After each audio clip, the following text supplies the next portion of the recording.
that we've killed or wounded or made homeless. Mm-hmm. And it's an ongoing sore. It's not your sore from the USS Liberty. It's not my sore from Vietnam. Both of us have those. Both of us care about it. But this is an ongoing, this is an open wound. And what Americans need to understand is they did it. Mm-hmm. They did it.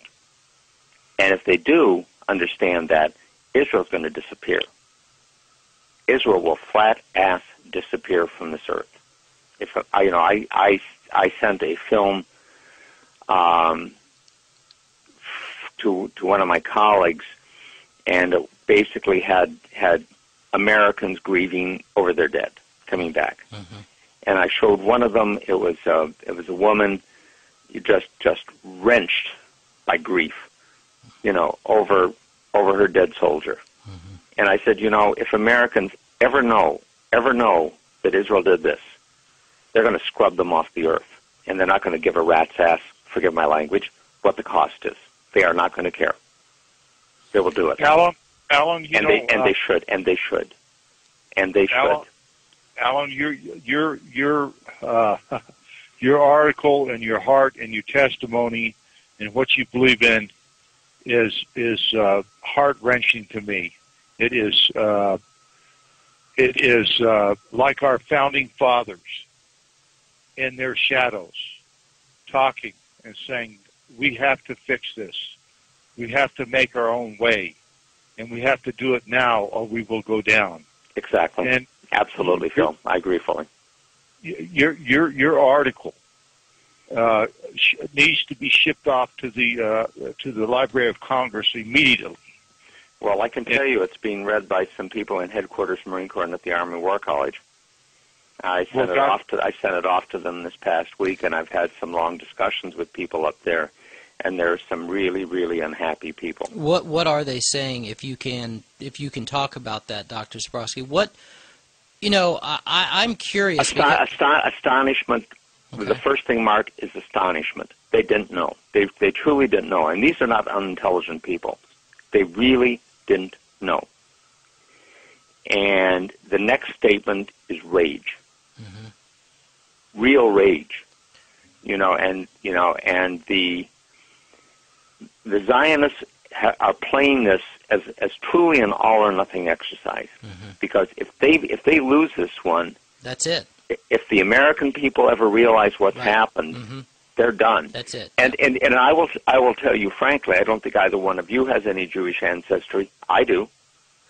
I have one grandparent who's Jewish. As Phil Weiss from Mondo Weiss and I were talking about it, he's a Jewish guy who puts a lot of critical stuff out there on Israel. Mm-hmm. And I said, for the Orthodox rabbinate, I'm not a Jew. Mm-hmm. For the Nazis, I've been there. Right. And if this explodes, I'm going to go down with the rest of them. Right. And I know this.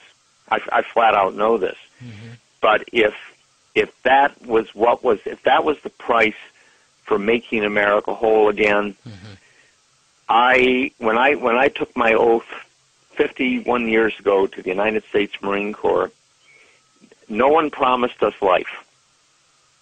No one did. Mm-hmm. They promised us duty and loyalty and service and maybe death. Mm-hmm. And that's how they talked to us in 1959. I don't think they talk to them that way anymore. But in 1959 they did, and if my death were a requirement mm-hmm. for the saving of America, well, hell, I could have died in Vietnam. Right. It's my service, my country, my Corps, and Phil, it's like you in the Navy. We signed on to this, and we love our service, and none of us wishes to die. I mean, certainly I don't. I don't think either one of you guys do. But if that's the price, then that's the price I paid. I mean that. Alan, when you're talking about Marines, I have the utmost respect, and I know your duty to country, and when the torpedo hit our ship, and I opened up the scuttle, guess who I pulled out of there? United States Marine named Bryce Lockwood, and he was holding on to another sailor and saved his life, and he received a Silver Star, and God bless him for that. And I understand wholeheartedly what's in your heart, because I have it in my heart. I didn't learn it by becoming a sailor as such, but I learned it through the grace of God for saving our ship.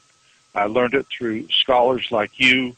I've learned it through good friends like Mark Glenn and my shipmates, and I've learned it through actions of Israel.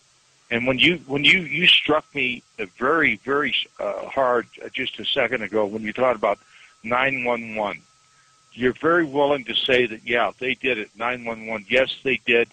And you know, my heart broke, and I saw that plane, the last one, go into the tower. And to see that, I mean, I know it's in your heart, Mark's, and everybody else's, to see your fellow Americans being slaughtered and murdered just as they did the USS Liberty. Alan, it is something that if we don't talk about it, if we don't tell people about it, I believe God wants us to. I believe God wants us to, and if we don't, shame on us. Well, it's not just that. I agree very much on that side, and I'll tell you, if you know, I have a dream, as Martin Luther King Jr. once said. You know, and my dream is that the 5th and 6th U.S. fleets take Israel and cream it. Well, you know what? Just for the record, and that's the end of it. Just for the record, absolutely. Just for the record, Dr. Sabrosky, it was about 3 years ago, and I can remember distinctly. I was on a radio program, and this was in the run-up to the reunion that the Liberty guys were going to be having in D.C. And I made a prediction on the air that I believed with all my heart at the time, and I believe with all my heart now. But someday, some way, I don't know exactly how it's going to happen. I have my suspicions, but someday and some way, maybe a lot sooner than any of us realize, the United States is going to find herself at war with Israel, and I mean a real live shooting war. Now, technically speaking, we are at war with her because she is at war with us. She is out to destroy us. We just haven't figured it out yet. My personal prediction is that probably, again, sooner than any of us realize or would like to envision, Israel is going to pull off another 9/11. She's going to pull off another USS Liberty.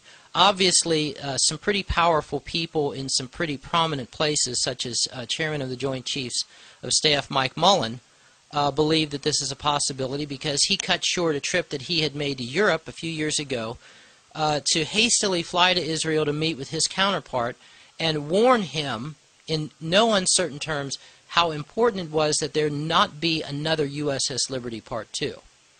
So, and as far as what you two fellows were just talking about, that we need to talk about this, I'm going to offer another theory here for discussion. We would already have had that 9/11 Part 2 or that USS Liberty Part 2.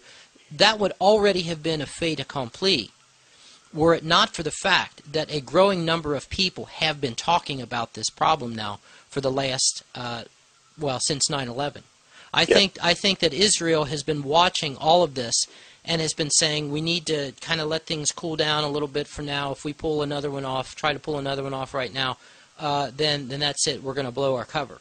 So it's not only a matter of blowing our cover. If Americans ever truly understand that, their history, you know, it'll be a bloody, brutal war, and they're gone. Mm-hmm. I mean, it's not even going to be a close contest. Well, and they know that, and what they understand, I think, as well, is that their leverage is on the political appointments. Mm-hmm. Their leverage is not in the uniformed services.